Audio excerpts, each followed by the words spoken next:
Je suis accompagnée aujourd'hui de Monsieur Yvon Beaulé, Jacques Beaulé et Marcel Beaulé, qui sont tous trois membres de l'association des descendants de Lazare Beaulé. Et on est là pour vous présenter un projet de captation vidéo de mémoire vivante à l'initiative de Monsieur Yvon Beaulé. Et pourquoi justement la production de cette vidéo et l'objectif? Bien, en fait, c'est à moi. OK. En fait, il y a quelques années, j'étais allé à un congrès de la Fédération des associations de familles. Et puis, à Rivière-du-Loup, puis il y avait une dame là, qui faisait un atelier sur des projets de mémoire vivante. Le but de ça, c'est de faire parler les gens sur leur motivation à former des associations et aussi à faire grandir le nom d'une famille, par exemple. Suite à ça, en revenant de mon congrès, ça m'a resté dans l'esprit. Et puis, je me suis dit que j'allais parler avec Yvan Beaulé, notre généalogiste, aussi fondateur de l'Association des descendants de Lazare Beaulé. Et puis, en même temps, ben, j'y ai demandé s'il pouvait faire une vidéo pour capter justement la mémoire vivante de toutes les démarches qu'il a fait pendant plusieurs années pour en arriver aujourd'hui avec l'association des descendants de Lazare Beaulé. Bon. Il m'a répondu assez rapidement que non. Moi, j'ai l'impression à ce moment-là qu'il n'était pas prêt.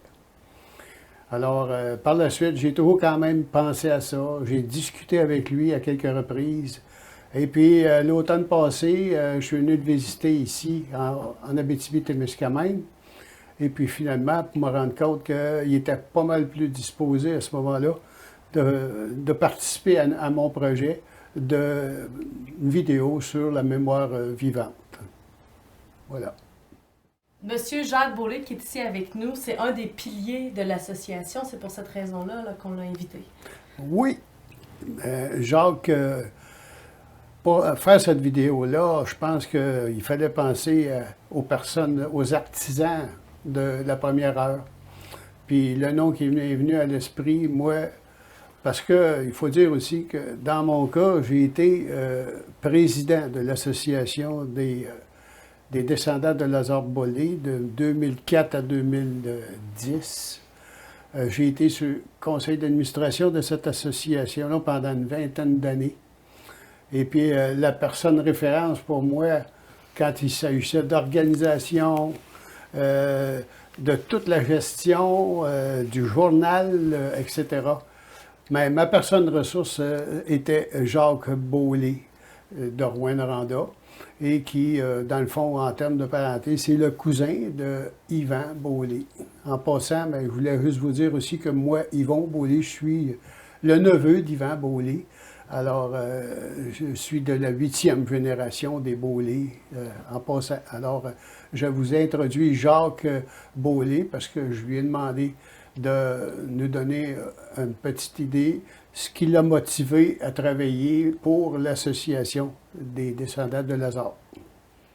Alors, moi, c'est Jacques Beaulé qui a connu Yvan il y a plusieurs années, par période, étant donné qu'Yvan était très actif là, dans l'enseignement et qu'à un moment donné, je demeurais sur la rue Murdoch et j'ai appris par ma tante Marguerite, qui était aussi une requérante là, au début de la demande d'incorporation de notre association.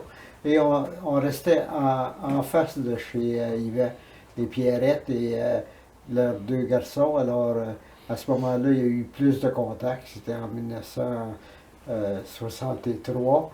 Alors, en 1967, Yvan avait imaginé un super grand projet qui était les carottiers du Nord-Ouest québécois pour amener au moins 100 personnes pour l'année du centenaire en 1967 à l'Expo à Montréal. Alors là, j'ai embarqué avec lui. Alors, quand il m'a fait des contacts en 1981 pour un rassemblement à la Varochère, j'ai embarqué d'emblée avec lui parce que Yvan, c'est un un leader, un capitaine, et quand on le suit, on sait où on va et on sait qu'il va y avoir des résultats. Alors, j'ai embarqué sur la requête de l'association.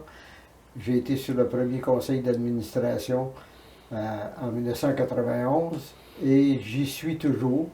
Alors, les premières années, j'ai assisté Marguerite, ma tante, qui m'avait, comme ma deuxième mère, étant donné que ma mère était décédée en 1958, elle m'a emmené chez elle. Elle était célibataire, elle m'a fait faire mes études. Alors, elle était sur le conseil d'administration comme trésorière et moi comme secrétaire. Alors, j'ai aidé Tante Margot pour les 3 ou 4 années qu'elle a œuvré. Et j'ai continué depuis ce temps. Alors, je suis un des requérants, ou le seul des requérants qui est encore sur le conseil d'administration. Et c'est un grand plaisir d'être un peu un chef d'orchestre où je trouve ma satisfaction à connaître plus de Beaulieu, plus d'histoires de Beaulieu, puis de connaître des Beaulieu de toutes les régions. Et alors, j'ai participé à l'organisation de la majorité des rassemblements depuis 1992. Et c'est avec grand plaisir que je l'ai fait et je trouve une satisfaction inqualifiable à faire ces gestes-là. Et j'en suis fier et heureux. Ben, merci Jacques. Et Yvon, je me demandais aussi quelles étaient tes motivations pour faire partie de l'association. Eh oui, très bonne question. D'abord, il faut dire que ma connaissance d'Yvan Beaulieu, mon oncle, notre fondateur, date de très loin parce qu'Yvan était à Ville-Marie comme enseignant dans les années, on recule là, dans les années 60. Et puis, il venait souvent à la maison et puis il nous parlait des Beaulieu. Puis pour moi, ben, ça allait exciter. J'ai commencé à m'intéresser à ça, mais sans plus, pas autant que mon frère jumeau Yves, qui lui est devenu comme un genre de passionné. Par la suite, Yvan, ben, vous avez, il va vous en parler sans doute, là, a travaillé dans le Grand Nord québécois. Et il venait souvent à des réunions à Québec. À ce moment-là, moi et mon frère jumeau, nous étions à Québec. On étudiait là aussi. Puis la première chose qu'il faisait en arrivant à son motel, là, sur le chemin Sainte-Foy, il nous appelait. Et puis on s'en allait là, puis on jasait avec lui, on soupait ensemble, puis qu'est-ce que vous pensez qu'on parlait? Ben, on parlait des Beaulieu, bien sûr. Et puis, il a demandé à quelques reprises à mon frère jumeau, Yves, d'aller justement à la Bibliothèque nationale à l'Université Laval, au pavillon Cazot, pour aller chercher soit des informations ou quoi que ce soit. Bien, par la suite, il y a eu la fondation de l'association. Moi, j'étais pas là, j'étais à Québec, et puis eux, ils étaient à Rouyn-Noranda, donc quelques années plus tard, au début des années 90, peut-être autour de 1993-94, je suis devenu membre de l'association de Lazare Bollé. Ensuite, là, étant donné que j'étais de Québec, c'était pour mon oncle une facilité pour lui d'avoir un contact et puis de communiquer. Donc, les premières réunions qui ont eu lieu à Québec, là, avec les Beaulieu de Québec, je me rappelle entre autres de Fernand Bollé, Marc, son frère, Paul Eugène, il y en avait Pierrette Beaulieu, tous des gens de Québec, ça. Jean-Jacques Beaulieu, Paul Beaulieu. Alors, je suis allé avec Yvan rencontrer ces gens-là. Et puis, à un moment donné, ben, quand l'association a été fondée, ben, là, il a fallu faire des premières assemblées générales. Et puis, bon, ben, on m'a demandé d'organiser ça d'une certaine façon, de trouver des salles, etc. Et puis moi, ben, c'est là que j'ai commencé à m'occuper de ça, puis avoir la passion, oui, pour avoir la passion de de cette association-là. Puis Yvan, ben, c'est un bonhomme qui était, comme Jacques le dit, un bon leader, un motivateur. Et puis, il nous aidait. Par la suite, lorsque il faisait ses recherches, il demeurait à ce moment-là à Val-d'Or, puis il y avait encore à trouver des choses, entre autres, surtout, la terre ancestrale de le fils de Lazare, Jacques Bollé. À quel endroit exactement? Il avait trouvé quelques informations, un nom de notaire. Et puis moi, ben, il m'a demandé d'aller faire des recherches avec ma fille Cynthia, qui, à ce moment-là, étudiait en notariat, en droit notarial à l'Université Laval.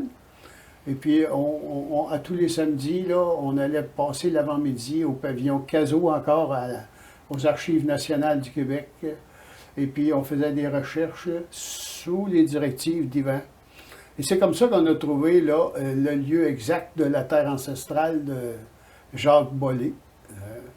Et puis, ça nous a permis de faire un rassemblement aussi sur cette terre-là, là, dans les années, Jacques pourrait me dire ça, là, à peu près 2000, on a fait des grands rassemblements à Québec en 2001, 2005. Ouais. C'est probablement en 2005, l'année qu'on avait planté... On a planté un arbre, justement, à Saint-Henri. À Saint-Henri de Lévis, devant l'église de Saint-Henri. En fait, aujourd'hui, ça s'appelle Saint-Henri de Lévis, mais c'était plutôt dans le temps Saint-Henri de Lauzon. Ouais. Maintenant, il y a eu aussi un autre rassemblement pour fêter le 200e anniversaire de l'arrivée de notre ancêtre Lazare Bollé en Canada. Et ça s'est fait en 2001 au Montmartre canadien. Ça aussi, j'ai organisé ça. Il y a eu une fête avec costumé en plus, et puis on a fait plein de choses. Il y a une autre fête costumée sur la ferme ancestrale des Bollé aussi, à Saint-Henri de Lauzon. Alors, moi, ma motivation, c'était d'organiser ces choses-là. Et puis, ben, c'est bien sûr que tous les membres de l'association en profitaient. Puis, Yvan, surtout, était bien content d'avoir quelqu'un qui s'occupe de tous ces petits détails-là. Puis, Jacques aussi, qui s'occupait à distance, là, de voir à ce que tout soit fait selon les règles de l'art. Voilà. Avant d'aller voir ce témoignage d'Yvan Bollé qui nous retrace l'origine et l'histoire de l'association des descendants de Lazare Bollé, on voulait parler avec le président actuel, c'est M. Marcel Bollé de Sherbrooke. Bonjour. Bonjour. Alors, on voulait s'intéresser au futur. Donc, comment on perçoit le futur de l'association? Le futur de l'association, c'est malheureusement un déclin lent, parce que nos membres sont vieillissants, puis on a de la misère à rejoindre les plus jeunes. Moi, depuis que je fais partie de l'association, j'ai essayé au début de travailler sur des solutions d'économie, dans le sens que on publie des journaux de façon régulière qu'on distribue à nos membres. Ces journaux-là, on en a réduit le coût en commençant à faire les montages des journaux et les préparations des journaux par nous-mêmes, ce qui fait qu'on ne fait que les faire imprimer maintenant à l'étranger. Les communications aussi pour les conseils d'administration se faisaient par téléphone avec Bell Canada. Ça coûtait une fortune à chaque réunion pour connecter tout le monde. On a transféré ça sur Internet depuis que je suis là, ce qui fait qu'on a réduit énormément les coûts à ce niveau-là aussi. Moi, j'ai participé au niveau de la base de données généalogique aussi, là, pour la publier sur notre site web. C'est moi qui est détenteur actuellement de la base de données chez moi. Je suis responsable de la mise à jour et de la publication régulière du recueil sur le site. Je m'occupe aussi du site web des Bollé. J'ai instauré 2 pages Facebook, Les Descendants de Lazare Bollé, qui est une page publique, et Bollé et compagnie, qui est une page... Un groupe privé. Et Bollé et compagnie, qui est un groupe privé sur Facebook, où ce n'est que des descendants de Lazare Bollé qui peuvent être membres. Ensuite de ça, je travaille sur le développement de différents outils qui vont nous aider éventuellement à essayer de rejoindre les plus jeunes en transportant aussi le web sur des formats cellulaires. Ce qu'en gros, c'est mon implication sur lesquelles je travaille le plus présentement là, pour essayer de faire de la rétention au niveau des membres et aller en chercher des nouveaux avec des plus jeunes qui pourraient éventuellement avoir le goût de connaître aussi leurs ancêtres. Donc, on sollicite la 9e génération et un peu plus là, à partir de maintenant. On est rendu qu'on parle d'une 10e et même d'une 11e génération naissante. La 11e génération, comme par exemple mon petit-fils, là, qui a 4 ans, 5 ans, là, c'est les générations un peu qu'on vise à essayer de récupérer parce que ces informations-là ne seront pas disponibles avant des années sur les sites web comme Ancestry ou des choses comme ça, ou dans les registres gouvernementaux. Donc, excusez, il attendait que je pose une question. Et donc, je sais qu'Yvon voulait ajouter quelque chose. Oui. En fait, les associations, moi, je suis membre aussi du conseil d'administration de la Fédération des associations de familles du Québec. C'est le nouveau nom.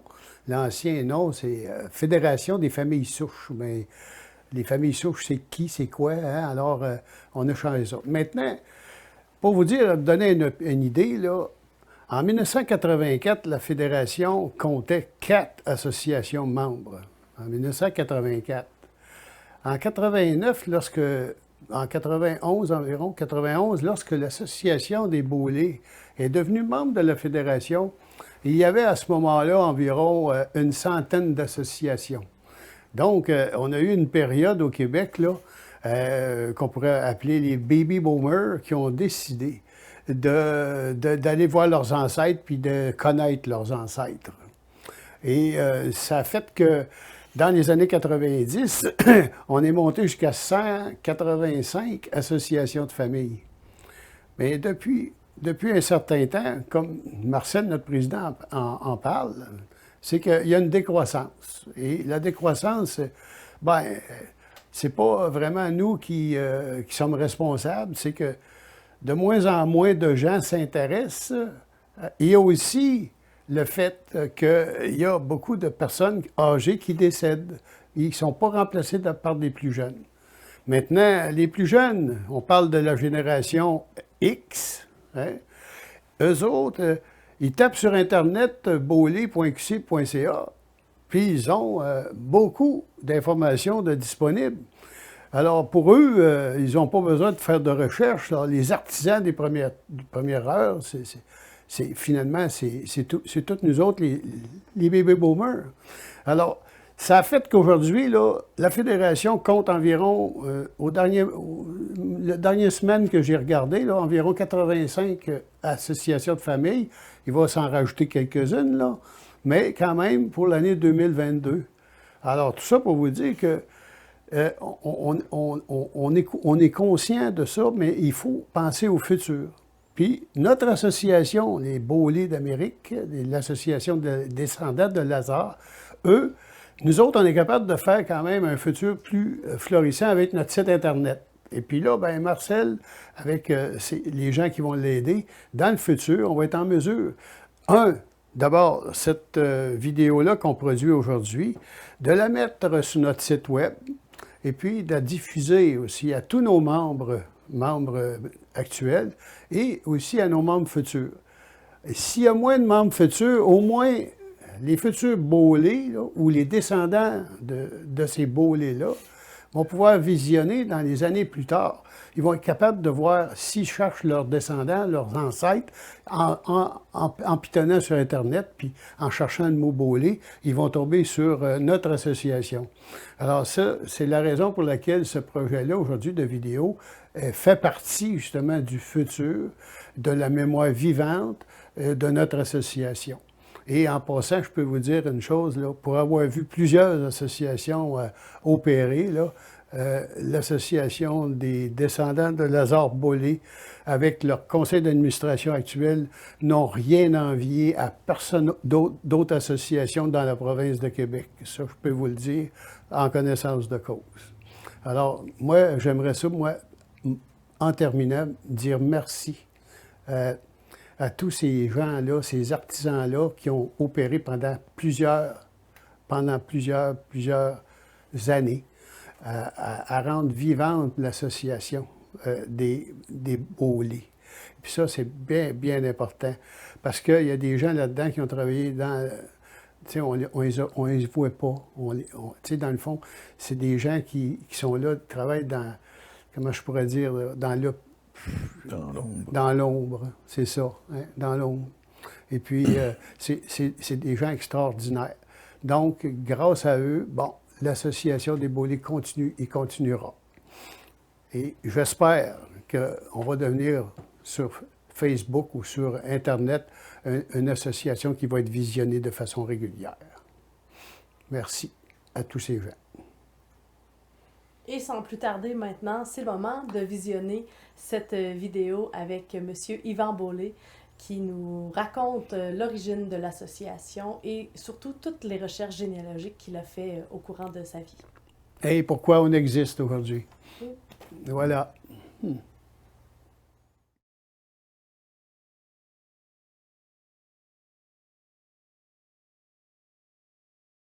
En 1989 a été fondée l'Association des descendants de Lazare Bollé, qui regroupe les familles des Bollé d'Amérique. C'est une idée d'association qui a émergé dans l'esprit de M. Yvan Bollé, qui est avec moi justement pour nous raconter l'histoire de l'association au fil du temps. Bonjour! Bonjour! D'abord, j'avais envie qu'on mette la table pour expliquer aux gens qui on est l'un par rapport à l'autre. Hein? Vous êtes, dans le fond, on a un lien de parenté, on est tous les deux descendants de Lazare Bollé, Absolument. mais aussi de Alfred Bollé, Absolument. et encore plus directement Alphonse Bollé, qui est votre père et le père de mon grand-père Raoul. C'est tout ça, bien ça. Donc, on est grand-oncle et petite-nièce, en d'autres mots. Et justement, avant de se plonger dans l'histoire de l'association, j'avais envie que vous nous parliez un peu de vous, votre parcours. Vous êtes natif de la Verlochère. Oui. Et donc, peut-être juste nous faire un petit survol de vos racines. Quand on me demande de me définir ou de dire qui je suis, il y a plusieurs façons de dire ça. Je peux dire que je suis le 7e des 13 enfants d'Alphonse Bollé, c'est-à-dire 6 avant moi, 6 après moi. Mais je peux dire aussi que je suis le 564e descendant de Lazare Bollé. Ça veut dire qu'il y en a eu 563 avant moi, puis il y en a au-dessus de 1000 après. Alors, je me définis comme ça. Quand je me définis par rapport à Lazare Bollé, je fais appel à des dates aussi, parce que lui était né en France, évidemment, en 1734, puis moi, je suis né au monde au Québec en 1933. Enfin, ça fait 199 ans de différence. On a 7 générations de différence. Et qu'est-ce qui vous a mené à vous intéresser justement à la généalogie? Est-ce que ça a un lien avec vos études? Ben, ça s'est passé dans le temps des études, mais ça n'a rien à faire comme tel avec les études. C'est un peu une série d'événements qui arrivaient là, quoique je dois dire que avant les études, ou quand j'étais très jeune, j'étais intrigué par le fait que tout le monde autour de chez nous, en commençant par nous autres mêmes, nos familles venaient tous d'ailleurs. C'était le début du Témiscamingue en 1896, en 98 plutôt, et tout le monde venait d'ailleurs. Et nos parentés étaient toutes loin. On disait, nous autres, les Bollé viennent d'en bas de la province, évidemment, c'était l'expression. Et tout le temps de ma jeunesse, j'ai appris qu'on venait de l'Estrie, mais qu'il n'est jamais venu personne chez nous. J'ai jamais vu de ma parenté, moi, du côté des Bollé à la Verlochère, dans ma jeunesse. Alors, la parenté, c'était une énigme. Elle existe, on le sait, mais elle est ailleurs. Je ne l'ai jamais vue. Alors, je me suis toujours dit, à partir de là, qu'un jour je les verrais. Et je les ai cherchés. Et je les ai trouvés. Et là, on pourrait dire qu'il y a eu une première étincelle qui est apparue par l'entremise d'un autre Beaulé qui a croisé votre chemin. Oui, justement. Alors, ça aussi, c'est encore un hasard. À l'Université d'Ottawa où j'étudiais, il y avait un professeur, un père Oblat de Marie-Immaculée, du nom de Paul-Émile Beaulé. Et évidemment, ça n'a pas été long que la conversation, on s'est demandé quelle parenté il pourrait bien avoir. Et en passant, on a découvert qu'on n'en avait pas, c'était trop loin. Mais quand même, lui avait fait des recherches sur sa famille à lui. Et il se disait un des descendants des premiers Beaulé, mais on constatait qu'on n'était pas parents d'être proches. Mais avec lui, on avait entrepris de la recherche pour savoir au juste de quelle branche que moi j'étais, parce que je ne savais pas à ce moment-là, lui le savait. Mais ça n'a pas été tellement long, nos premiers travaux, parce qu'il est décédé accidentellement dans ces années-là. Donc, j'ai fermé les livres, puis j'ai oublié toute cette affaire-là pour bien des années. Et après, justement, le décès du père Paul-Émile Beaulé, durant l'été 1960, là, vous avez encore croisé le chemin d'une personne qui connaissait des Beaulé en Beauce. Oui, et là, c'était de la parenté. La fameuse parenté que je n'ai jamais connue. Je l'ai trouvée par l'entremise d'un professeur de cette région-là qui était sur le même peloton militaire que moi, au camp militaire à Farnham. Et avec lui, on a convenu une fin de semaine de monter en Beauce pour qu'il me présente son beau-frère, Maurice Beaulé. Et là, on a parlé de parenté, on avait des photos, et là, je rencontrais pour la première fois quelqu'un de cette vieille parenté que j'ai cherché longtemps. Et avec lui, il m'a introduit à sa famille à Belleuil, où on a eu plus qu'une rencontre familiale, et je me suis ramassé avec des données qu'une de ses tantes, ce M. Beaulé-là, qui était religieuse, avait fait des travaux sur notre lignée.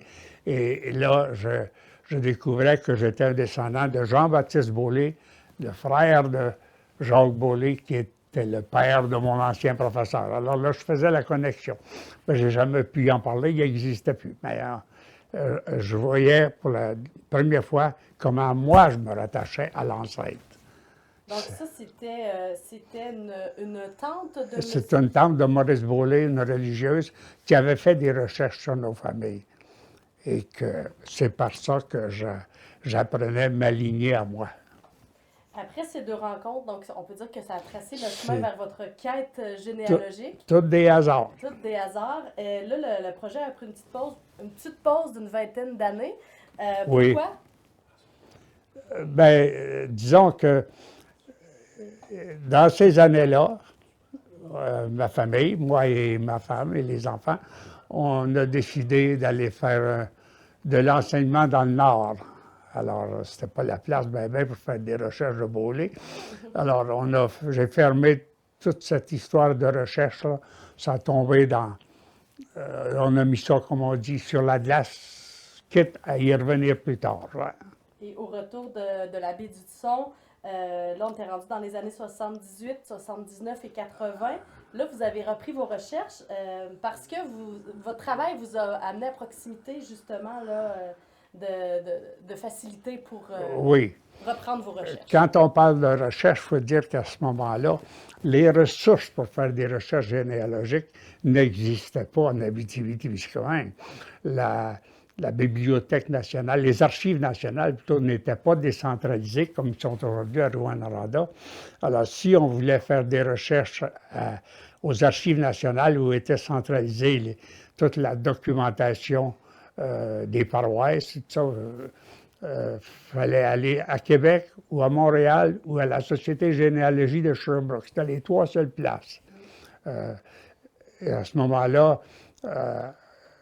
avec la profession que j'avais au ministère des Affaires indiennes, ça m'amenait souvent à des réunions à Québec, à Sainte-Foy plus précisément, parce que le bureau des Affaires indiennes était là et c'était pas loin pour aller à la Bibliothèque nationale, aux Archives nationales, logé au pavillon Cazot, à l'Université Laval.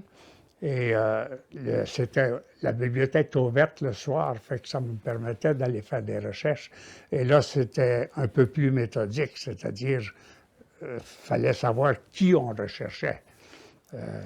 Moi, je savais à ce moment-là que mon ancêtre à moi, Jean-Baptiste Beaulé, petit-fils de Lazare, je savais qu'il y avait des frères et des sœurs. Alors, j'ai commencé par chercher à tout retrouver les membres de cette famille-là, et je les ai tous trouvés dans les archives de Saint-Henri-de-Lauzon. Et alors, j'ai commencé méthodiquement, avec une certaine méthode, à faire de la recherche généalogique à ce moment-là. Et justement, vous avez aussi créé une première base de données là, des familles Beaulé de l'Abitibi-Témiscamingue. Oui, justement, parce qu'en même temps, il n'y avait pas de relation entre ces recherches-là puis les activités des Beaulé de l'Abitibi-Témiscamingue. Mais j'avais à ce moment-là encore beaucoup de cousins et de cousines, parce que dans ma famille, moi, dans la famille de mon père, il était tout de même 11 garçons. Ils n'étaient pas tous mariés, mais on avait 6 familles, en tout cas. Et ils étaient presque tous encore à Rouyn-Noranda, en Abitibi-Témiscamingue, Rouyn-Noranda, Val-d'Or et surtout le Témiscamingue. Et ensemble, tout en jasant, les cousins et cousines, on a dit « faudrait se rassembler ». Alors, on a convenu qu'on ferait une journée retrouvailles, ce qu'on a fait à la Valachère en 81. Et à ce moment-là, on a publié un petit pamphlet pour montrer c'était quoi la descendance de mon grand-père Alfred Beaulé. Et ce petit pamphlet-là m'a donné une idée d'en faire un pareil, mais plus gros pour tous les Beaulés du Québec et du Canada.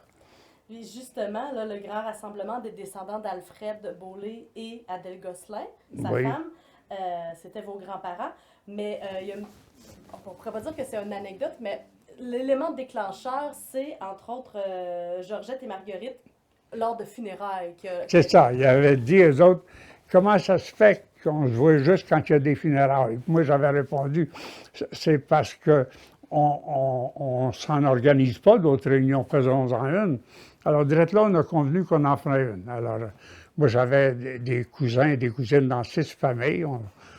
Ils ont tous rencontrés, on a tous convenu qu'on ferait ci, on a réparti les tâches. Et une fin de semaine, on s'est rassemblés dans une gravière, je ne sais pas si c'est le même qu'on appelle ça, à la Valachère, des réjouissances, une fin de semaine de camping, une messe officielle à l'église, un banquet ou un repas familial. Et ça avait été très apprécié. On était au-dessus de 400 participants. Ça avait été une grosse fête. C'est un gros rassemblement. Et donc, ce qu'on disait, c'est que ça a été l'élément déclencheur pour grossir la recherche encore plus et là, vraiment adopter une méthode encore plus professionnelle. Mais les questions venaient. Il y a d'autres Beaulés dans d'autres régions. Comment ils sont parents avec nous autres? J'ai dit, on va faire un travail de recherche, puis on va le savoir. Alors, c'est là que j'ai eu l'idée de faire la descendance de ceux qui portaient le nom de Beaulé. Et la recherche méthodique, c'était dans les archives. Alors, les archives, à ce moment-là, comme je disais tantôt, étaient à Québec et l'occasion m'était donnée d'y aller souvent et d'être tout près. Alors, je me suis dit, on va faire les recherches. Et là, quand vous avez mis les pieds à la Bibliothèque nationale, on commence par quoi? C'est quoi le matériel qu'on a besoin pour faire des recherches généalogiques? Je ne le savais pas. Mais les Archives nationales, à ce moment-là, avaient des conseillers, des gens pour aider les gens qui faisaient de la recherche, parce que c'est assez immense, la bibliothèque des Archives nationales, puis il y a des codes pour trouver ce que tu recherches. Alors, si tu n'es pas au courant de tout ça, tu as besoin d'aide. Et il y avait un monsieur Raymond Gingras. Je me suis toujours souvenu de ce monsieur-là parce qu'il faisait les travaux sur ses ancêtres à lui, les Gingras. mais il aidait les autres. Alors, il connaissait beaucoup les familles. Il avait aidé les Lapointe, il avait aidé les Royer. Il était très expérimenté dans le domaine de la recherche et il était là en fonction pour aider les gens. Alors, il m'avait demandé, qu'est-ce que tu as l'intention de faire? Et moi, j'ai dit, j'aurais l'intention de trouver tout ce qui concerne un ancêtre qui était un soldat, Lazare Bollé, tout ce qu'on peut trouver sur lui, mais aussi sur sa descendance. Alors là, il m'avait dit, je te suggère de lire le livre des Landlois, parce qu'il connaissait les Landlois. Michel Landlois était le directeur général, ou je ne sais pas quel titre exactement, aux archives. Et Michel Landlois, d'après ce que M. Chagrin a dit, il a fait un travail sur ses ancêtres et il vient juste de le publier. Ça s'appelle Noël Landlois et ses descendants. Lis ça, puis ça va te donner une idée. Justement, ça m'a donné une idée. C'est exactement ça qu'on voulait faire. Trouver la descendance, le publier, fonder une association pour le faire connaître. Alors, c'est un peu le plan de Michel Landlois. Michel Langlois avait fait une espèce de mode d'emploi, finalement, sur absolument. comment dans sa fonction, il s'était donné cet objectif-là, lui, ce projet-là, de sa part, d'aider les gens à se former en association. Parce qu'en même temps, Michel Langlois était le président fondateur de la Fédération des familles souches. Pas mal dans les mêmes années, il avait formé cette association-là. Et il faisait la promotion de la fondation des associations de famille. Et il y avait un petit dépliant, un petit kit, là, où il découvrait, il y avait un plan, commencer par retrouver les gens, ensuite comment faire le recueil généalogique. Il y avait un plan complet pour les fondations de famille et il donnait des ateliers, lui-même, Michel Landlois, pour nous aider. Alors, il a donné un atelier un soir que j'étais là à Québec et j'ai assisté. Puis, pour moi, à ce moment-là, j'avais tout en tête pour pondre le projet. J'avais même le formulaire pour demander l'incorporation. Tout était donc en place. Je voulais revenir un peu sur les recherches à la Bibliothèque nationale parce que, bon, c'était sur microfilm, dans des recueils et tout ça. Puis il y a toute disons, une difficulté là, dans la recherche parce que c'est des écritures pas toujours faciles à lire. Les premières difficultés que j'ai rencontrées, c'est que je trouvais à peine la moitié de ce que je cherchais. Par exemple, on trouvait les mariages. Il y avait des recueils, je ne sais pas si on appelait ça comme ça, ou de listes de mariages dans les différentes paroisses. Il y avait le fichier Loisel, qui était un fichier des mariages au Québec de telle année à telle année, le fichier Pontbriand.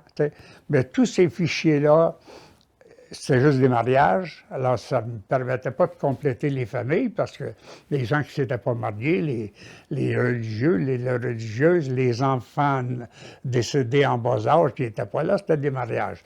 Il fallait donc avoir accès à une autre sorte de recherche pour rejoindre tout le monde, pour pouvoir compléter les familles. Ça, c'était des microfilms.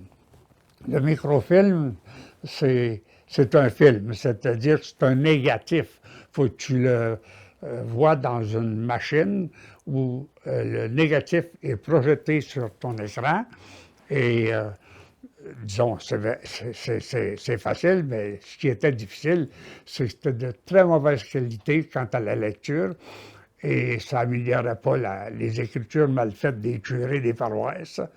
Ça n'améliorait pas non plus le fait que les noms, les curés écrivaient ça n'importe comment, c'est-à-dire les orthographes différents des noms de famille, c'était terrible. Alors, même si tu croyais avoir trouvé quelque chose qui concernait un boulet, il fallait d'abord s'assurer que c'était vraiment un boulet, c'était pas un boulet, c'était pas un bolac sur la tête. Ensuite, après que tu l'avais trouvé, il fallait que tu le classes soit dans la famille où il allait. Alors, il n'y avait pas juste des noms à trouver, c'est qu'il fallait les identifier. Ils faisaient partie de telle famille, etc. Alors, ça faisait plusieurs sortes de recherches. Mais avec de la patience et avec les ressources et avec M. Gingras, tout se trouvait. Donc, à travers toute cette recherche-là, très méthodique et minutieuse, ça vous a permis de créer un cardex de 974 fiches. Ben, premièrement, c'est quoi un cardex? Un cardex. Bien, d'abord, disons qu'on n'était pas autant d'Internet. Pour loger toutes les trouvailles, les données qu'on trouvait concernant nos bolets, les familles, etc., pour loger tout ça, ça ne pouvait pas se loger ici, puis après ça, le sortir comme tel. Alors, la méthode qui se faisait chez les gens qui faisaient de la recherche, c'était se créer un cardex. Un cardex, ça veut dire tout simplement ramasser un tas de cartes, des cartes. Alors, c'était des petites cartes sur lesquelles tu écrivais le nom de celui que tu trouvais. Vu que c'était des mariages, le nom de sa femme, les parents de sa femme, tout ce qui est contenu dans le registre de mariage, par exemple. Et puis, ces petites cartes-là, il fallait classer ça après ça.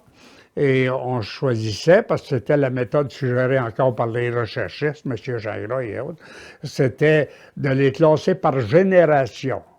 Et non pas des histoires de classer ça par ordre alphabétique, les classer par génération. Alors, la première génération, c'était Lazare, la deuxième, c'était son fils Jacques, et la troisième, toute sa famille, et les petits-enfants, les arrière-petits-enfants, génération. En commençant par le plus vieux de la famille, évidemment, et en descendant. Alors, tu te ramassais avec, comme tu disais tantôt, quand les possibilités d'informatiser ça sur Internet sont arrivées, bien évidemment, on a dit adieu au cardex. À ce moment-là, mon cardex contenait 974 fiches.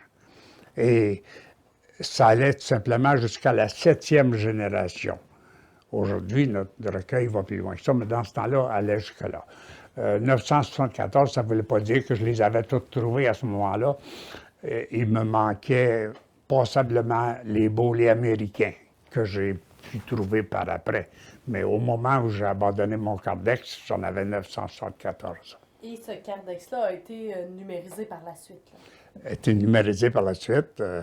Et il est arrivé avec Internet, Internet de façon générale, des logiciels et tout, des logiciels spécialisés en généalogie, où tu pouvais...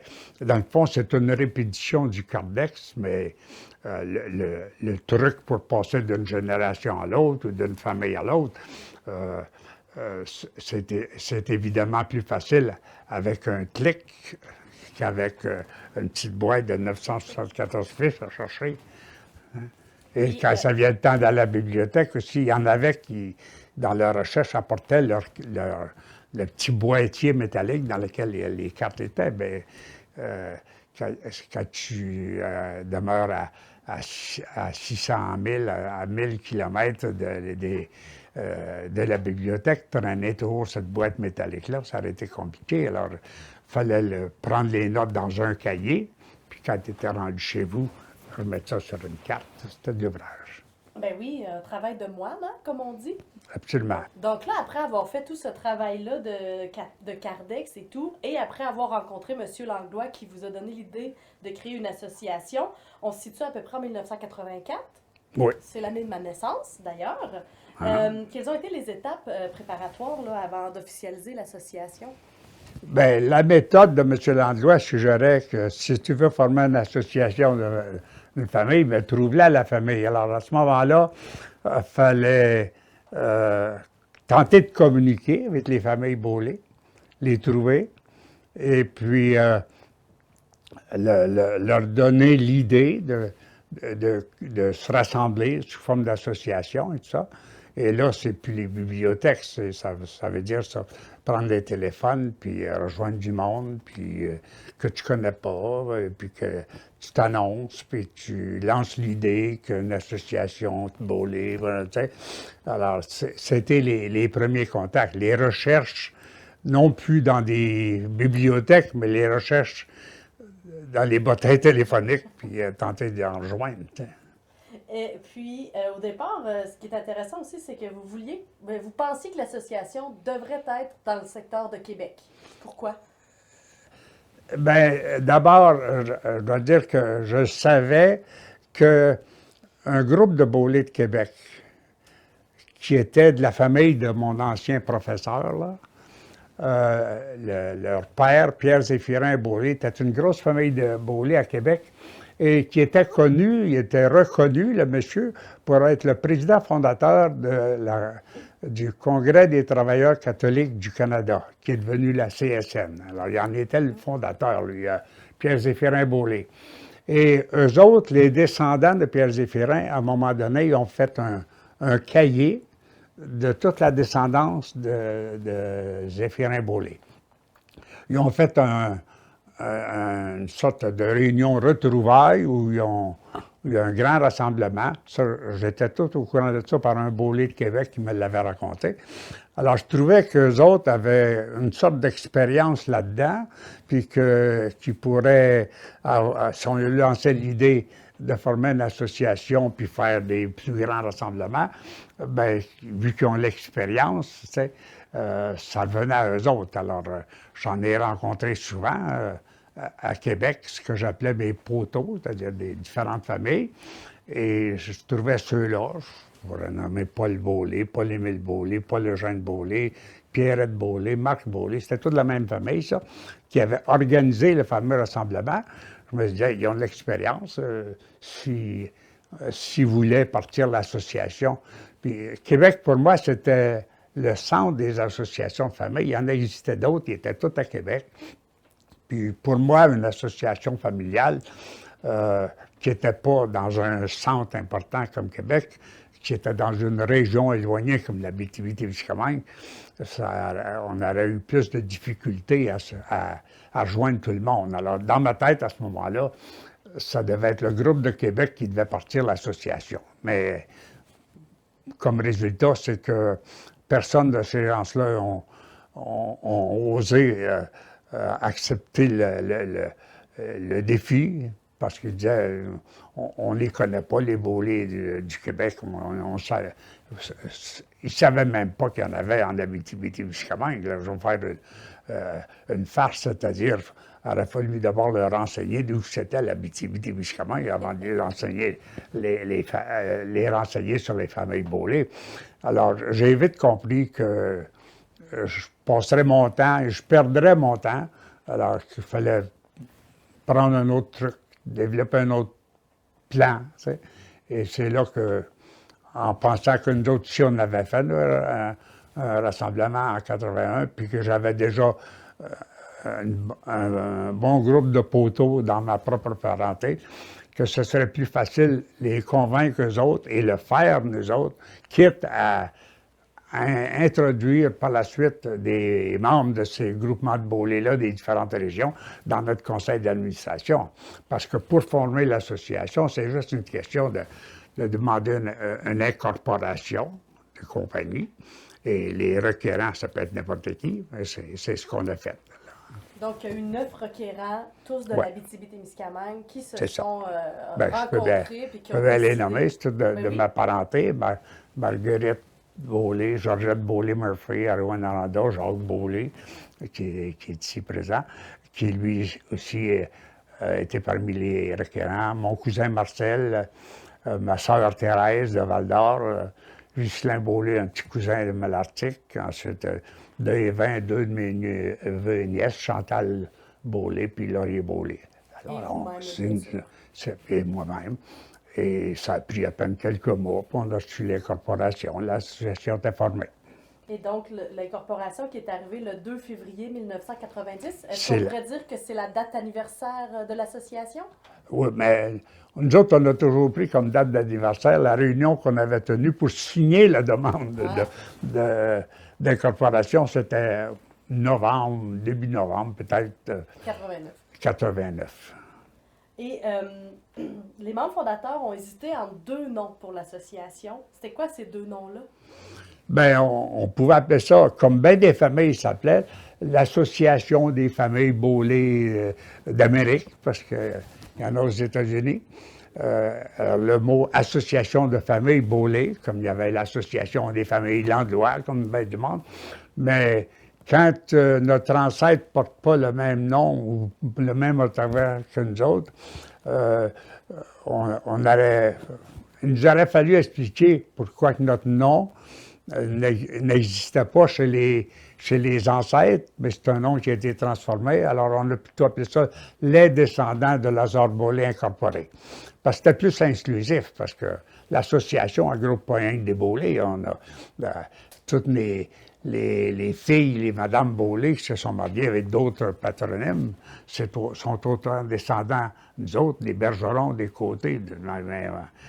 Il y en a 900 quelques, non. Ben, sont aussi descendants que nous autres qui portons le nom de Beaulé. Fait que le nom, les descendants de Lazare Beaulé, était pour nous autres plus inclusif que l'association des familles Beaulé. Et là, il y a eu, après ça, il y a eu une première assemblée. À ce moment-là, il y a d'autres membres de d'autres régions qui se sont joints. C'est ça. Dès la première assemblée générale, ça doit venir autour de 91 à peu près. Là, déjà, on avait préparé le terrain, c'est bien sûr. Des gens des autres régions, comme Paul Beaulé de Québec, Lucien Beaulé de Piopolis en Estrie, Richard Beaulé, l'abbé Richard Beaulé de Sherbrooke. Et, il y avait un étudiant de l'Université à Montréal, un nommé Éric Beaulé, qui acceptait d'être membre du conseil d'administration. Alors, on a demandé à des membres requérants de démissionner, de ne pas être élus à la première, et on les a acceptés. Déjà, là, c'était rendu une association plus globale, plus générale, et ça a continué comme ça par la suite. Donc, c'était quoi les premiers objectifs de l'association? C'était les objectifs encore que Michel Landua avait définis, c'est-à-dire les familles se regroupent et les premiers projets qu'ils font, c'est un voyage en France au pays de l'ancêtre. Alors, ils trouvent où ils viennent de l'ancêtre et tentent d'aller rencontrer la parenté s'il y en a et voir les lieux où ces gens-là sont nés, d'où ils sont partis pour s'en venir en Amérique, etc. Le deuxième projet, c'est de faire un grand rassemblement de tout ce que tu pourras collecter, inviter à un grand rassemblement, retrouvailles des Beaulé, ce qu'on a fait. Et le troisième projet, c'est de publier d'une façon ou de l'autre, c'est pas défini, l'ensemble des descendances. Ce que Michel Landua avait fait avec les trois fils de son descendant, il avait tout en descendu ça jusqu'à la génération moderne, présente. Et c'était le plan. Alors, c'était marqué même dans les objectifs de l'association mentionnaient ces trois projets-là. Évidemment, une association ne fait pas rien que ça. Puis, si tu fais ça en quelques années, les trois projets. Nous autres, on a pris comme premier plan d'action défini à la première Assemblée générale, c'était le grand rassemblement, le voyage en France et le recueil généalogique. En passant, on n'a pas suivi ce ordre-là. On a commencé plutôt par le voyage en France pour des raisons que je pense qu'on comprendra que le voyage en France, pour nous autres, était comme prioritaire parce que on avait déjà, indépendamment de l'association, nos gens avaient déjà des contacts avec les Beaulé de France, en Bourgogne, à Saint-Mur en Auxerre. Il y avait déjà des contacts avec des Beaulé de par là. Alors, on a tout simplement continué, et ces Beaulé-là, là-bas, ces Beaulé qui disent là-bas, les Beaulé qui ont une madame, Viviane Beaulé, qui a accepté de nous aider à organiser notre voyage. Donc, on a fait passer notre voyage en France avant le projet du Grand Rassemblement parce qu'il y avait déjà des choses acquises. On savait où s'en allait. Il y avait quelqu'un là-bas pour nous aider à organiser le voyage. Fait que ça a passé comme notre premier projet.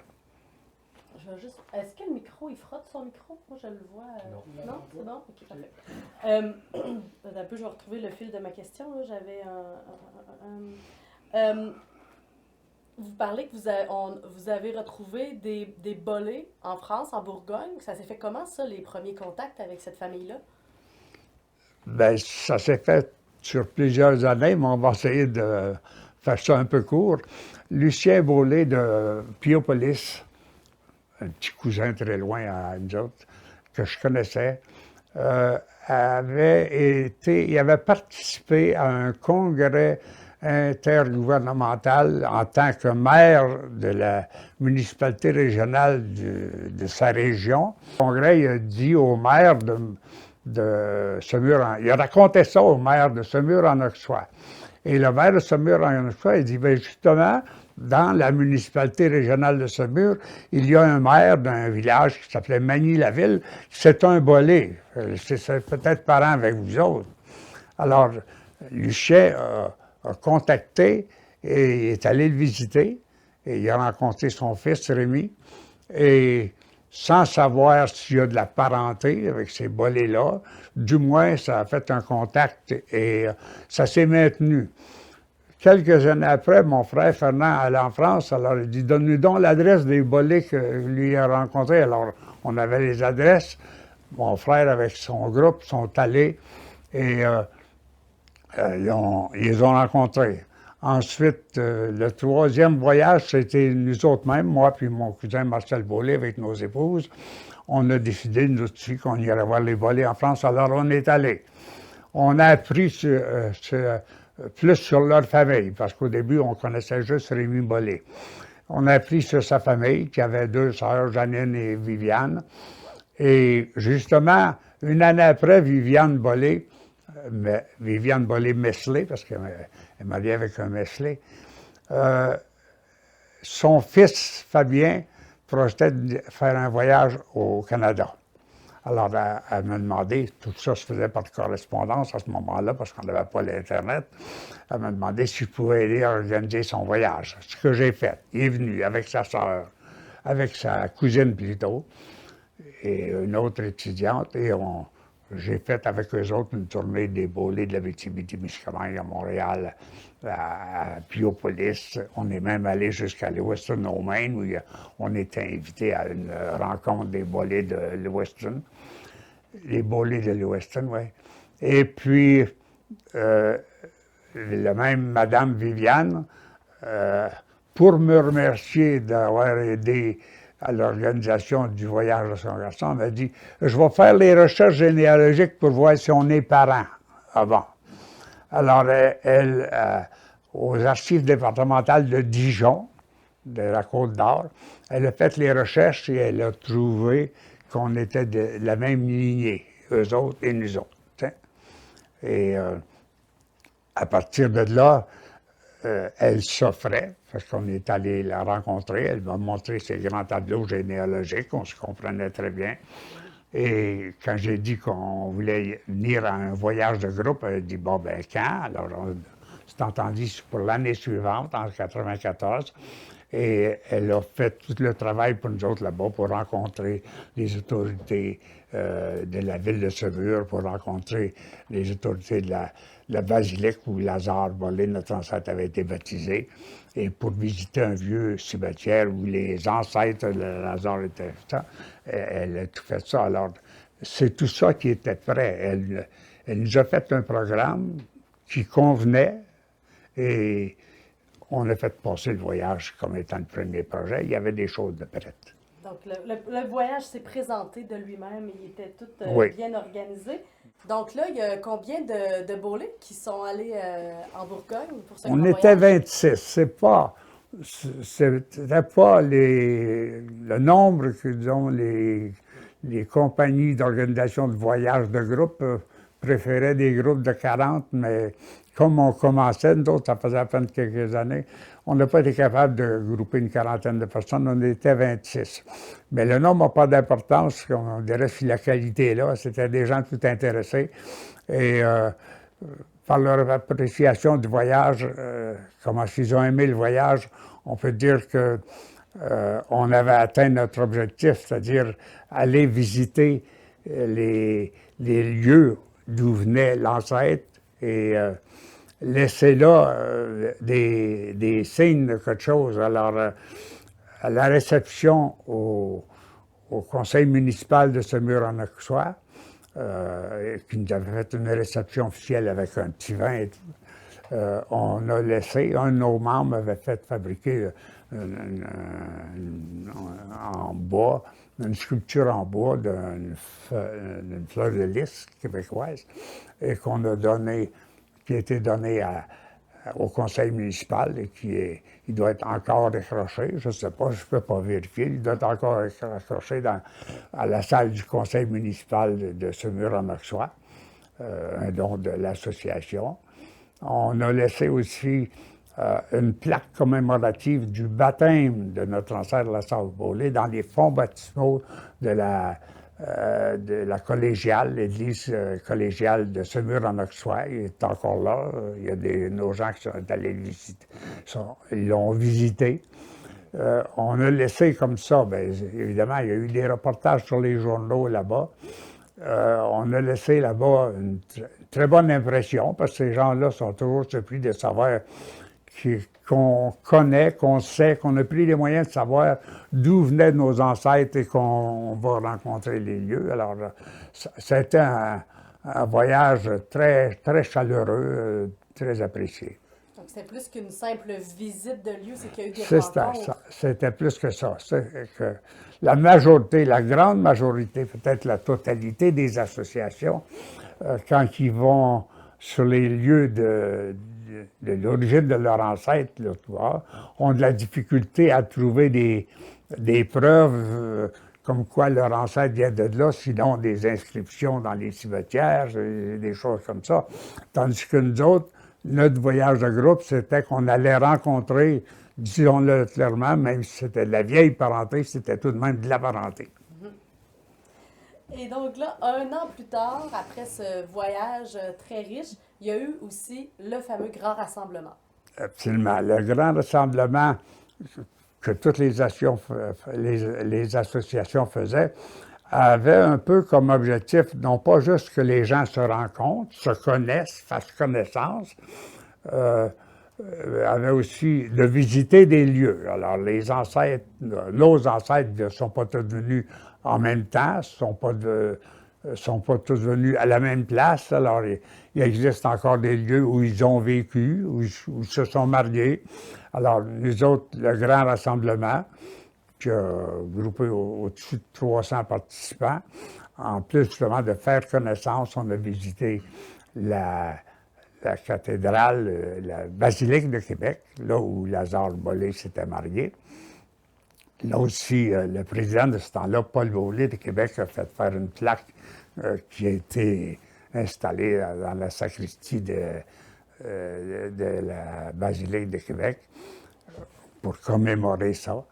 Ensuite, on a visité la paroisse de Saint-Vallier de Bellechasse sur la rive sud parce que après le départ de l'ancêtre Lazare Beaulé, probablement parti comme prisonnier de guerre après la défaite des troupes françaises à l'automne de 59, ben, la veuve, avec son enfant, avait déménagé s'était sauvée jusqu'à Saint-Vallier de Bellechasse, où elle a demeuré chez une cousine. Alors, on est allé visiter l'église là. Ensuite, la famille de Jacques Beaulé, le fils, quand il s'est marié, il s'est installé à Saint-Henri. Alors, on est allé faire un tour à Saint-Henri. Alors, ça, c'était la partie historique du grand rassemblement qui avait pour but de se situer. Si on veut parler de notre ancêtre, il a passé à quelque part, il a fait quelque chose, mais il s'est marié à telle place, allons-y. Alors, on est allé visiter des lieux comme ça. Et la satisfaction des gens qui ont participé à ce grand rassemblement-là prouve encore que c'est vraiment une bonne idée, après avoir formé une association de famille, de donner une chance à tous ces Beaulés-là de se voir, de se rencontrer, de voir qu'on est nombreux, qu'on est distribués dans toute l'Amérique. C'est comme une découverte. Ben oui. Et d'ailleurs, je pense que les gens ont été fascinés de rencontrer des Beaulés qui vivaient justement aux États-Unis. Il y en avait de plusieurs États qui sont venus pour le rassemblement. Oui, on peut on peut dire au moins 6 à ce temps-là, parce qu'aujourd'hui, c'est rendu plus dispersé ça aux États-Unis. Mais à ce temps-là, on connaissait des Baulés. On avait retrouvé des Baulés dans 6 États, tous proches du Québec, la Nouvelle-Angleterre. Moi, il y a un détail que je retiens de tout ça, c'est que Lazare Bollé avait un seul fils. C'est ça. Et que de ce fils-là naît toute une descendance. C'est ça. C'est un peu un phénomène particulier. En général, les pionniers français au Canada ont fondé des grosses familles. Alors, c'est pour ça qu'il y a des grosses descendances. Hein? Nous autres, on est parmi les plus petites descendances. Il y a une raison. On partait avec un seul descendant et surtout, on était rendu au bord du 19e siècle. On était rendu, au moment où il s'est marié, c'était en 1781. Tandis que les familles, si je prends comme mes ancêtres du côté de ma mère, les cardinals, bien, le pionnier cardinal est arrivé à Montréal en 1659. C'est un siècle avant. Alors, ça se comprend que tu te ramasses avec une descendance plus grande. Alors, mais il reste le phénomène. On peut dire d'une façon assez certaine que la descendance totale de ce fils unique, Jacques Bollé, la descendance totale dépasse les 4000, si on prend tous les Bollés et tous les autres noms. Alors, quand tu pars d'une personne il y a 2 siècles et tu te ramasses avec 4000 2 siècles plus tard, c'est tout de même des phénomènes démographiques assez particuliers. Ouais, fascinant. Assez fascinant. Et là, on arrive au 3e objectif de l'association, qui était de créer une base de données généalogique. C'est ça. Alors, c'est de créer la descendance, c'est de la trouver et de la faire connaître sous une forme. Celle-là, les bases de données sont habituellement construites de la façon suivante. Tu as les fils de ce que tu appelles ton ancêtre, il va s'appeler le numéro 1. Tu as les fils, je veux dire les enfants, pas juste les fils, là. Et eux autres vont prendre les numéros 2, 3, 4, 5, 6, 7, 8. Et les petits-fils maintenant de l'ancêtre, qui étaient, dans notre cas, il n'avait 9 vivants, alors ils portent les numéros suivants.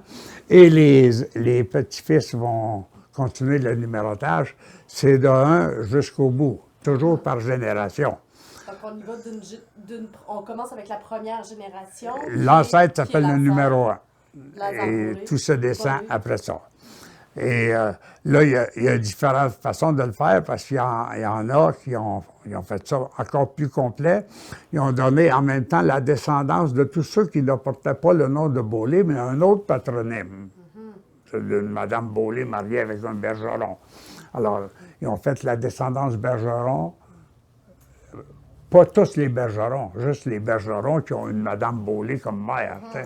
Alors, ça, tu appelles ça une base de données générale, tandis que nous autres, ce qu'on a fait, pour une simplification de la chose, parce que autrement, c'est très compliqué, on a fait une base patronymique, c'est-à-dire de tous ceux dans la descendance qui portent le nom de Bollé.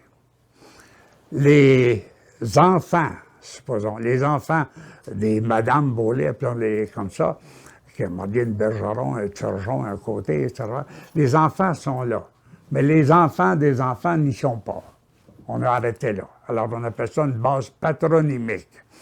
Et cette base patronymique-là, nos premiers travaux devaient contenir 7 générations, c'est-à-dire jusqu'à ma génération à moi, ou la majorité de ceux qui, dans ce temps-là, travaillaient ou étaient intéressés à l'association, on n'avait pas pensé aller plus loin que la 7e génération.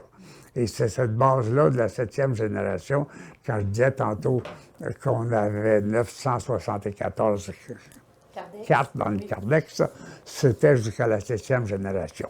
Ça l'a évolué par la suite, puis on s'est donné les moyens, puis des moyens nouveaux qui ont paru, faire les recherches, de sorte qu'aujourd'hui, on a jusqu'à la 10e génération. Donc là, la base de données, le recueil est classé par génération. On pourrait les présenter, ces générations-là? Oui, disons que c'était un peu mon objectif, parce que c'était encore la suggestion de Michel Landlois, c'est que les moins connus sont les plus anciens, l'ancêtre et ses premiers descendants. Donc, de donner le plus d'informations possible sur ce qu'on peut trouver en histoire sur ces gens-là, parce que de toute façon, il n'y a plus personne qui peut dire qu'il les connaisse, alors ce sont des purs inconnus. Alors, si on commence, nous autres, par Lazare, l'ancêtre, les données générales, ce qui est né en 1734, il est arrivé au Canada, en Nouvelle-France en 1752, qui a pris la profession de canonnier dans l'armée de ce temps-là, et qu'il s'est marié en 1757, il a eu un fils en 58, et il est parti en 59. Je dis il est parti parce que on n'a pas aucune donnée sur sa disparition. Tout ce qu'on sait, c'est que le Royaume-Uni, l'Angleterre de ce temps-là, a vu à désarmer la colonie qu'il venait de conquérir, et on a des preuves historiques de milliers de soldats qui ont été renvoyés en France par les Britanniques. Donc, s'il n'est pas décédé lors de la bataille des Plaines d'Abraham, bien, il est parti, parce qu'il y en a des milliers qui sont partis.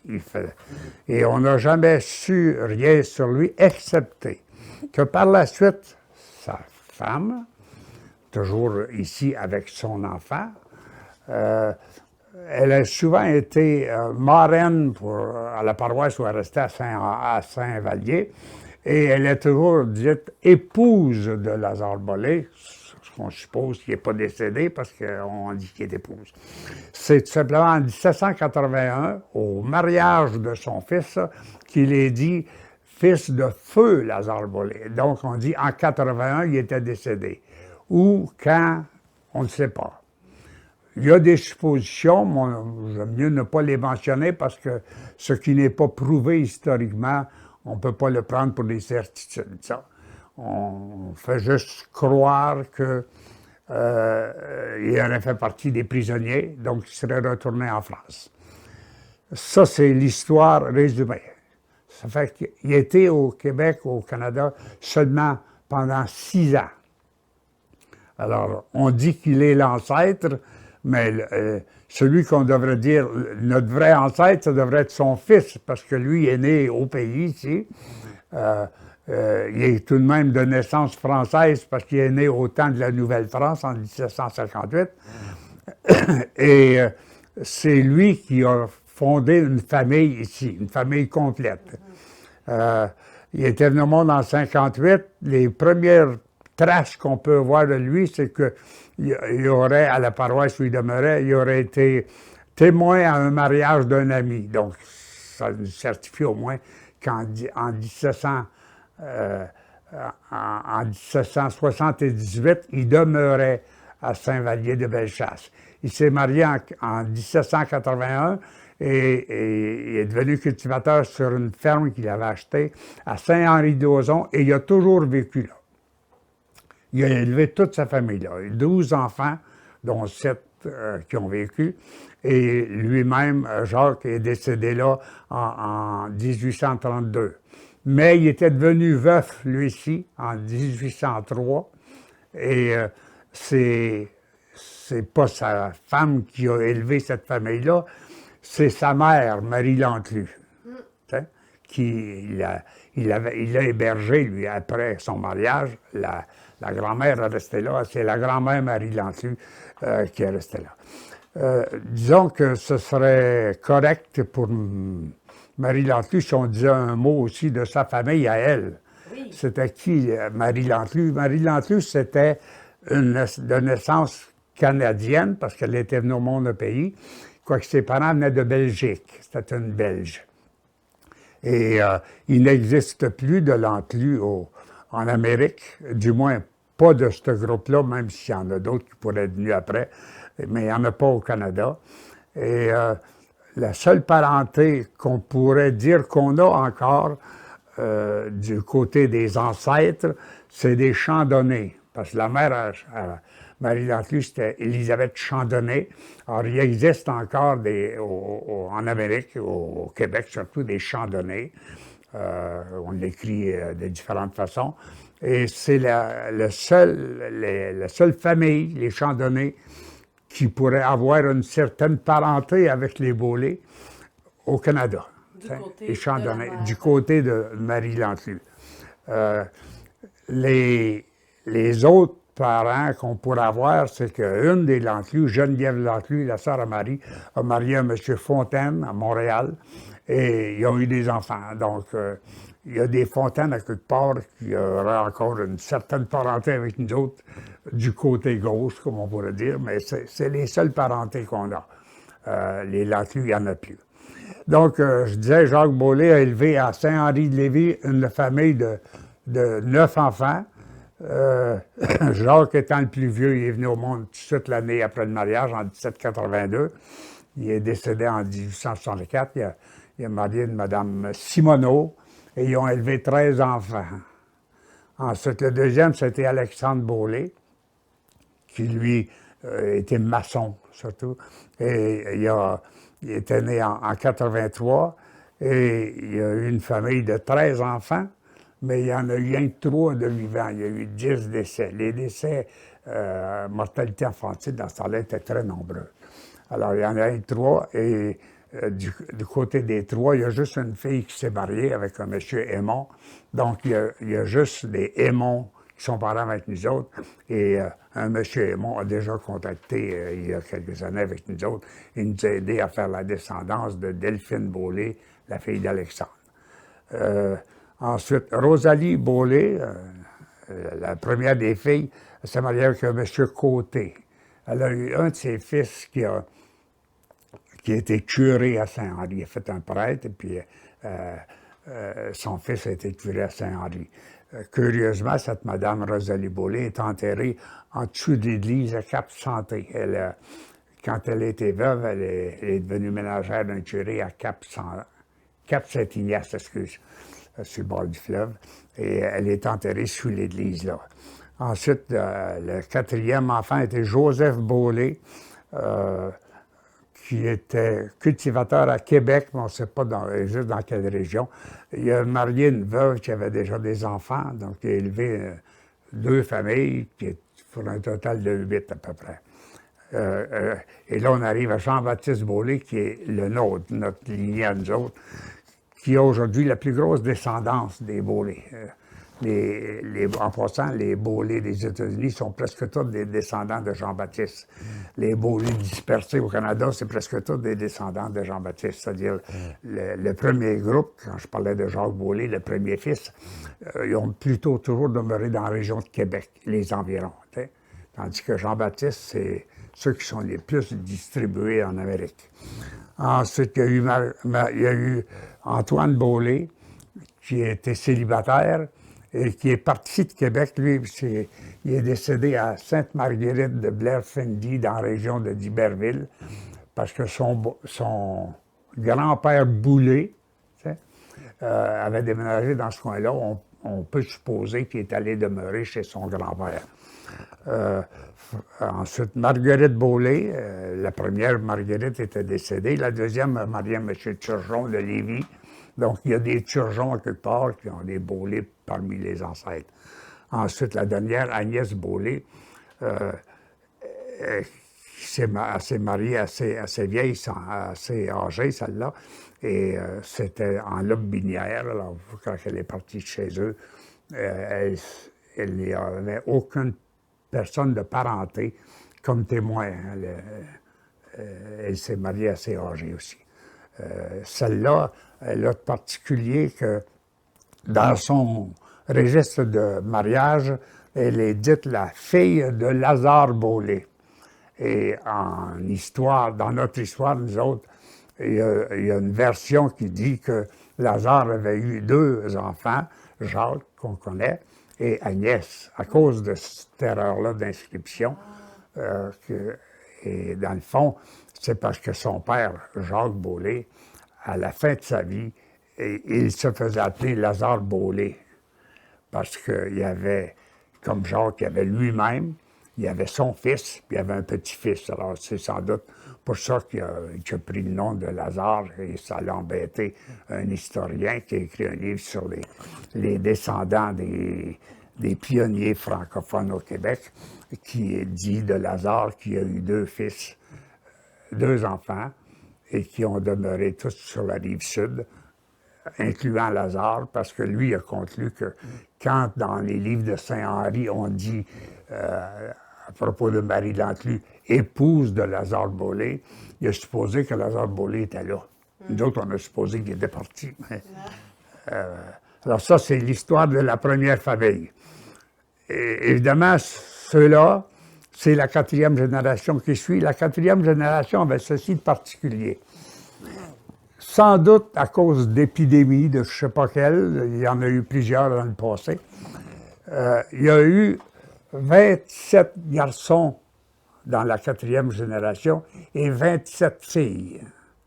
Et il y a eu 13 décès chez mortalité infantile, 13 chez les garçons et 12 chez les filles. C'est presque 50%, c'est presque la moitié des naissances qui sont morts à la naissance. La 4e génération, c'est la génération des décès. C'est-à-dire qu'on se ramasse au point de vue descendance avec à peine la moitié des naissances pour faire la 5e génération.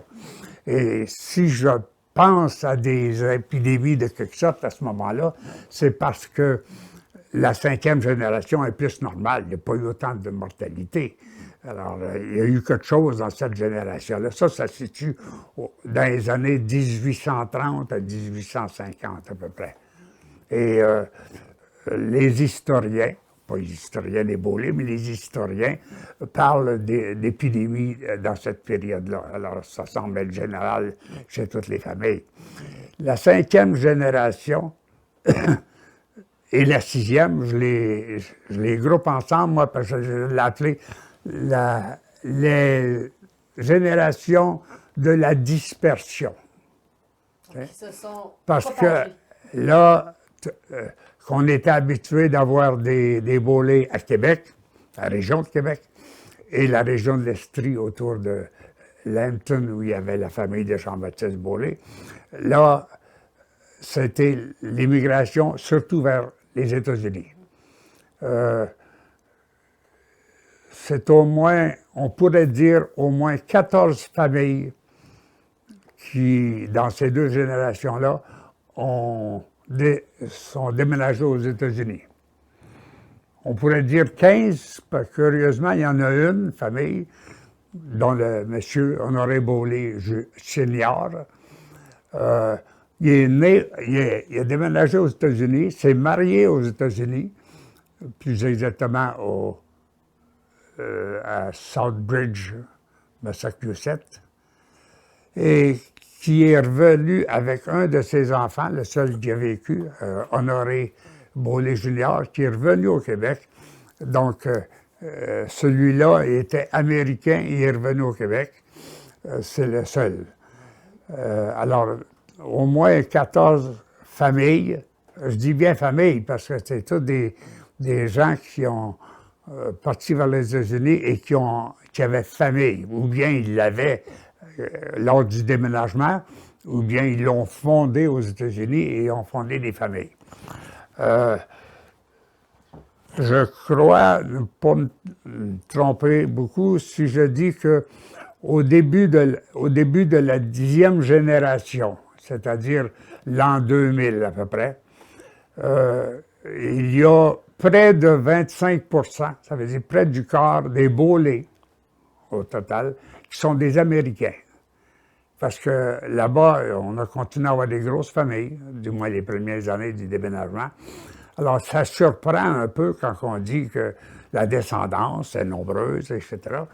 Mais ça surprend un peu quand on dit que pas la moitié, excusez, 25%. le quart, 25%, de cette descendance est américaine aujourd'hui. Et pour avoir des contacts, surtout parce qu'on est allé à 2 réunions de retrouvailles des Beaulais de Lewiston au Maine, j'ai constaté à ce moment-là, ça m'a surpris parce que je ne m'en attendais pas, d'abord que ces Beaulais-là ne connaissent rien de l'histoire de l'ancêtre Lazare Beaulais, parce que pour eux autres, leur ancêtre, c'est pas Lazare. Leur ancêtre, c'était Napoléon Beaulais. Parce que, comme nous autres, ils disent l'ancêtre, c'est le premier qui est arrivé dans mon pays. Alors, pour eux autres, Napoléon Beaulais, qui est arrivé à Lewiston, c'est leur ancêtre. Et quand tu montes plus haut que Napoléon Beaulais jusqu'à Lazare, ça, ils n'en connaissent rien. Puis je pourrais dire même qu'ils ne veulent pas en entendre parler parce que pour eux autres, l'ancêtre, c'est le premier Beaulais américain. Pour eux autres, c'est Napoléon. L'autre surprise, c'est que si je prends des faits modernes, c'est-à-dire quand tu fouilles sur Facebook, tu rencontres des Beaulais de 4e et de 5e génération de ces groupes d'Américains-là à Lewiston et qui écrivent encore leur nom avec un accent. Ça m'a surpris parce que l'anglicisation, la première chose qu'il fait, c'est de faire disparaître l'accent sur le nom de Beaulais. Et il y a encore des Beaulais là-bas qui signent avec un accent, même s'ils sont américains. Pouvez-vous répéter cette phrase-là? Pouvez-vous répéter les 2 dernières minutes? Ou la dernière minute? À partir de quand je me suis étouffée. Ah.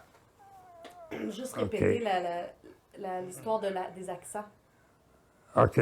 Je dis que curieusement, la deuxième surprise que j'ai eue, c'est que même après 4-5 générations, il y a encore des Beaulais qui ont conservé l'accent dans leur nom, ce qui est surprenant quand on pense que probablement qu'ils ne parlent pas tellement français, peut-être pas pantoute.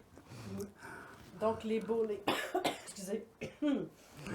Donc les Beaulais en Amérique, aux États-Unis, s'écrit B-E-A-U-L-E ou E accent aigu selon la famille. Ben là, je parle des gens de Lewiston. Dans d'autres coins, comme au Connecticut, le E accent aigu a été changé pour E-Y. OK. Et il y en a une famille dans l'État de New York, qui sont assez nombreux, qui réussissent ça. Je vais prononcer Bola, mais il paraît qu'ils le prononcent Beaulais, mais ça s'écrit B-O-L-A. Ils sont dans le recueil généalogique. Ils sont assez nombreux, eux autres. Et c'est des parents de ceux dont je viens de parler à Lewiston. C'était 2 frères qui ont déménagé, un au Maine et l'autre dans l'État de New York. Donc, c'est une dispersion à la fois géographique, mais même au niveau du nom. Le nom s'est transformé au fil du temps. Pour certains groupes. Mais en général, dans d'autres États, il y a tout simplement l'accent sur Beaulais qui est disparu. Comment est-ce qu'ils le prononcent au juste? Ça peut dépendre des régions, mais je ne sais pas. Donc là, on est à la 5e, 6e génération, on arrive à la 7e. Mais avant de passer à la 7e, je vais ajouter qu'il y a eu cette dispersion-là vers les États-Unis, mais il y a eu une sorte de dispersion au Canada même. C'est pas mal à la même période, c'est dans les années 1890, 95 et l'an 2000, l'an 1900. Il y a eu un nommé Jean-Baptiste Beaulais de Québec qui est parti pour l'Ouest, à Winnipeg, plus précisément ensuite dans le nord, grand nord de l'Ontario, qui a fondé une famille avec une métisse. Et il y a des descendants Beaulais, certains, parce qu'ils n'ont pas tous conservé le statut métis, je crois qu'ils sont encore par leur nombre d'amis sur Facebook, ils sont encore associés à des groupes métis dans la région de Calgary. Alors ça, c'est un déménagement. Un des déménagements qu'on connaît bien, c'est notre grand-père Alfred Beaulais, qui est parti de Saint-Vital-de-Lambton avec une famille de 11 garçons, puis qui s'est emmené à Lavalachère. Et qui a aujourd'hui une grosse descendance de Beaulais au Témiscamingue, mais aussi en Abitibi, les villes de Val-d'Or, Rouyn-Noranda. Et comme déménagement aussi, c'est pas connu, ça n'a pas plus d'importance que ça, mais il faut dire que la naissance des familles Beaulais, c'est Québec. Mais aujourd'hui, il y en a à Montréal. Oui, justement, au début des années 1900, il y a une famille, Joseph-Napoléon plutôt, qui a déménagé de Québec à Montréal, avec une famille de 6 garçons. Donc, il y a à Montréal un premier groupe de Beaulais qui date du début de ce siècle-là et qui est une forme de déménagement à partir de Québec. C'était les gros déplacements. On pourrait parler d'autres déplacements. Comment ça se fait que Jean-Baptiste Beaulais se ramasse en Estrie à Saint-Vital-de-Lambton et à Saint-Romain, qui était parti, lui, de Saint-Vallier en Comté-Bellechasse. S'il y a de particulier dans son déménagement, je crois, pour avoir fait un peu de lecture autour de ça, c'est que Jean-Baptiste Beaulais avait fait la guerre de 1812, lorsqu'il y a eu les invasions américaines. Et les vétérans de cette guerre-là, certains, je n'ai pas de preuve que lui en a eu, mais certains se sont fait donner des lots dans les cantons Winslow et Stornoway, qui est juste en bas dans le comté Frontenac aujourd'hui. Et le fait qu'il se ramasse là dans les années 1940, à peu près, ça pourrait faire croire qu'en tant que vétéran, lui aussi, il a eu un lot par là. Autrement, je ne sais vraiment pas quoi qu'il l'a ramené là, parce que c'était une région pas défrichée du tout. On ne peut pas dire qu'il a déménagé pour une question d'emploi, il n'y avait rien là. Alors, c'est plutôt la raison possible. Bon. Alors, le déplacement de ces familles-là, par génération, ça s'est passé surtout entre 1890 et 1910. En 20 ans, il y aurait tous ces groupes-là qui seraient partis des régions de Québec ou de l'Estrie pour se répandre, surtout au Canada, mais surtout aux États-Unis. Ça en fait beaucoup de générations, beaucoup de descendants de Lazare Beaulais. Le recueil dont on parle, il est disponible sur le site beaulais.qc.ca. Une copie sur logiciel est disponible, oui.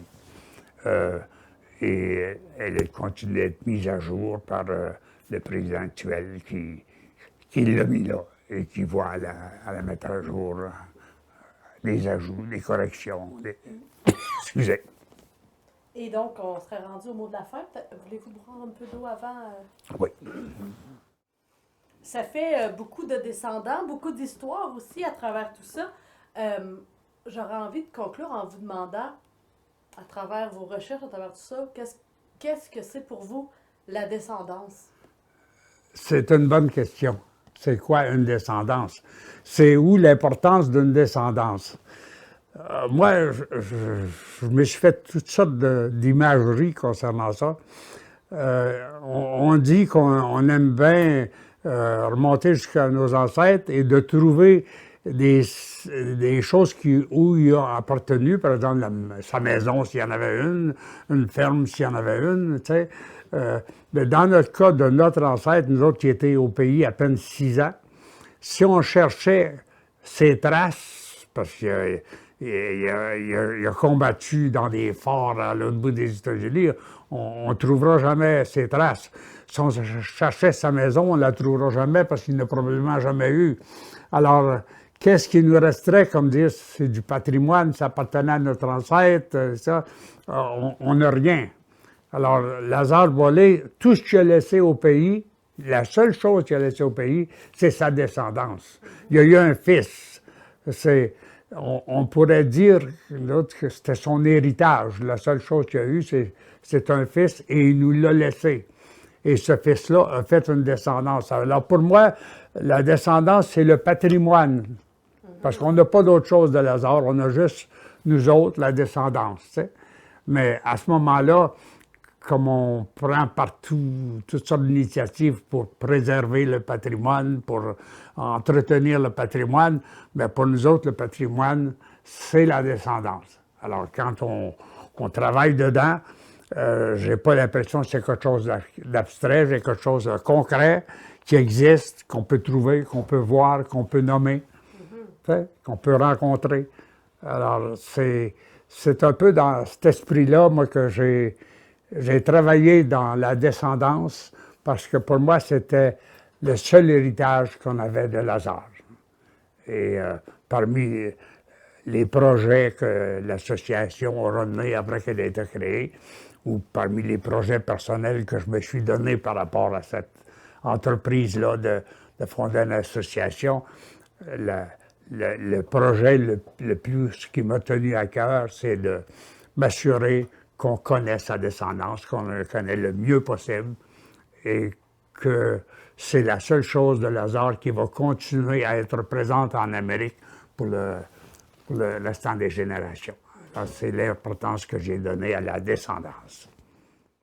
Mais, Monsieur Yvan Beaulieu, merci beaucoup. C'est vraiment très enrichissant de connaître toute l'histoire des Beaulieu. Je suis content de dire aussi que cette association-là a eu des lendemains heureux, c'est-à-dire qu'elle vit depuis bien des années maintenant, et que d'autres présidents qui m'ont suivi vont continuer à la faire vivre et qui vont continuer à faire connaître son histoire aussi. Je les remercie infiniment. Et je te remercie toi aussi, Chloé, parce que ça a été un grand plaisir de parler des Beaulieu, entre Beaulieu. Merci.